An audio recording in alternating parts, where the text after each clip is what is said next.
By 1965, the new leader of SNCC, Stokely Carmichael, was gaining popularity. Having worked on voter registration in Mississippi and Alabama, and writing with the Freedom Writers in 1961, Carmichael was a perfect candidate for leader of SNCC.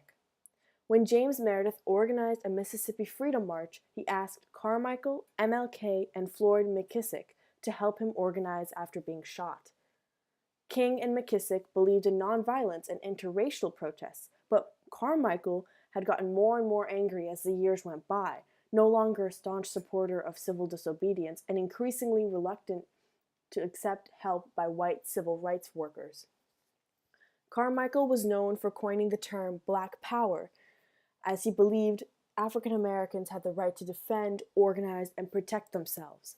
In 1967, Carmichael and Charles V. Hamilton wrote Black Power, a book in which he and Hamilton argued that economic and political independence was the way for blacks to gain power, not focusing on segregation. He even suggested that a separate black nation could be the answer. As a result of Carmichael's shifting beliefs, SNCC became a Black Power organization. He was also revered by the Black Panther Party. Growing out of Oakland, California, the Black Panther Party was founded by Huey Newton and Bobby Seale in 1966 as a reaction to the death of Malcolm X and the killing of an unarmed black teenager in San Francisco by police. The purpose was to stop police brutality against blacks. Their uniform was black berets and black leather jackets as members patrolled the streets for any police brutality. Eventually, the group also started social programs and became involved in politics. Their popularity grew, and by 1968, there were 2,000 members of the Black Panther Party in the U.S. Their philosophy surrounded around Marxism, as they followed their 10-point program, which stated that police brutality needed to end, there needed to be increased employment and land ownership for African Americans, and even stressed black pride.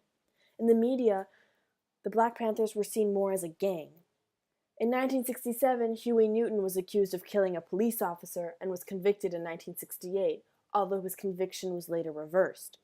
3 members of the Black Panthers took part in a deadly shootout with police in 1968. Even internal conflicts were violent. In 1969, one member was tortured and murdered by other members.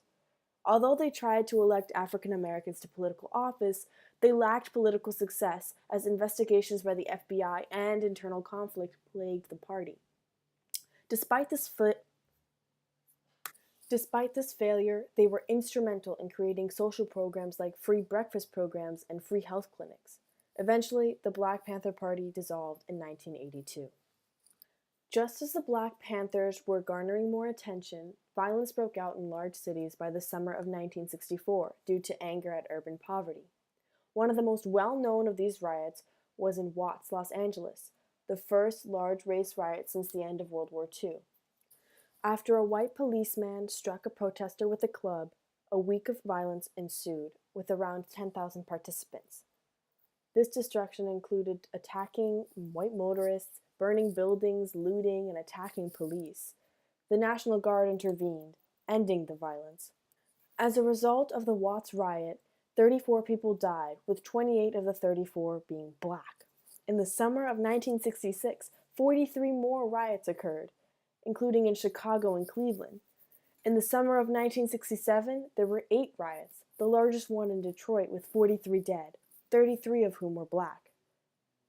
News spread around the country, causing alarm at this increased violence. Whites that had previously supported the civil rights movement now held some doubts. President Lyndon Baines Johnson decided to create a commission on civil disorders, known as the Kerner Commission, after their chairman, Governor Otto Kerner, Jr. of Illinois. The committee released a renowned report in the spring of 1968 that recommended increased spending on improving ghettos, as the government should take, quote, national action to improve American society. Many Americans, however, still believed that these riots pointed to a lack of discipline, therefore suggesting that there needed to be stricter measures of law enforcement. Unfortunately, in 1968, one of the most beloved figures in the civil rights movement was assassinated. Martin Luther King Jr. was the son of a prominent Atlanta minister and believed in passive resistance even in the face of attack. His work throughout the movement was essential to the victories of protests and campaigns. On April 4, 1968, Martin was in Memphis to give support to striking black sanitation workers. Martin was shot and killed standing on the balcony of his motel by James Earl Ray. As a result of this tragedy, the country grieved. Riots took place in 60 American cities, leaving 43 dead, 3,000 injured, and 27,000 arrested. Not only did a great leader die, but so did many others as a result of his assassination. The Democratic National Convention in 1968 was held in Chicago, Illinois. The goal of the convention was to select a new presidential nominee, either Muskie or Humphrey. Many young adults called Yippies had come together to use this gathering as an opportunity to protest the war in Vietnam. They wanted to remake the political system and to pull out of the war in Vietnam, which the Johnson administration had refused to do. As protests began to get rowdy, the National Guard was called in to address the situation. The protests became a war between police and civilians, which greatly scarred the Democratic Party and its reputation. In 1964, Fannie Lou Hamer challenged the DNC and wanted her party, the Mississippi Freedom Democratic Party, to have seats at the convention so that blacks could have more representation. President Johnson enlisted MLK to help broker the compromise, and they did get observational seats at the DNC in 1964, but not the representational seats that they had hoped for. The Mississippi Freedom Democratic Party ended up not taking the seats until 1968, when they were finally given representational seats. In 1968, the country was faced with the choice of choosing the next president.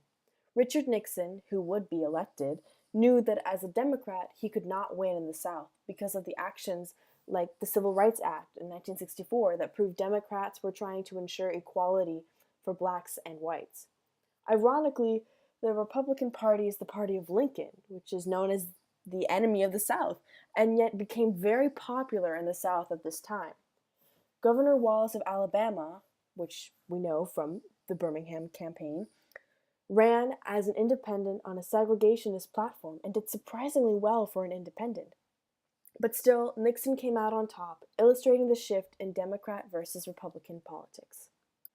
The civil rights movement marked drastic changes in almost all areas of life. Although work still needs to be done today, the work of those in the movement changed the country's social, political, economic, and cultural way of life.